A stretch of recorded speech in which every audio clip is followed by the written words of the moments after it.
9, will the City of Monroe face a slew of trash violations this summer? That's the question many are wondering after last week's City Council meeting.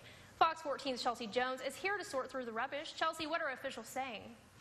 Well, the concern is that there may be some trash pickup delays during the summer as the City of Monroe waits for new trash trucks. But officials tell me there's nothing to worry about just yet.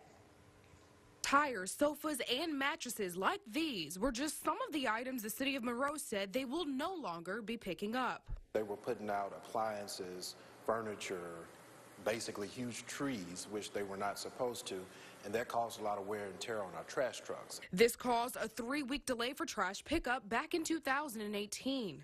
15-year-long resident Vicki Hampton says her pickup was never impacted. Since I've been living here, I never had a problem with them. But for several other City of Monroe residents, that wasn't the case. So Mayor Jamie Mayo enlisted the City Council's help in approving the purchase of 3 new trash pickup trucks, each valued at $150,000. But they won't be ready for at least 7 months. The only issue that would really cause delays would be if we have major maintenance issues with our current trucks. Public Relations Director for the City of Monroe, Rod Washington, says there is a current fleet of 7 trash trucks, and they're all up to code. And through the city's educational efforts last year, they were able to address the trash issue and handle it with much success. We saw a great reduction, somewhere around 100 tons less of trash. Hampton says the city trash workers do more than just pick up the garbage. If they, not going to pick up that day, they'll leave a card or something to let us know. They courteous, sometimes I'm not here,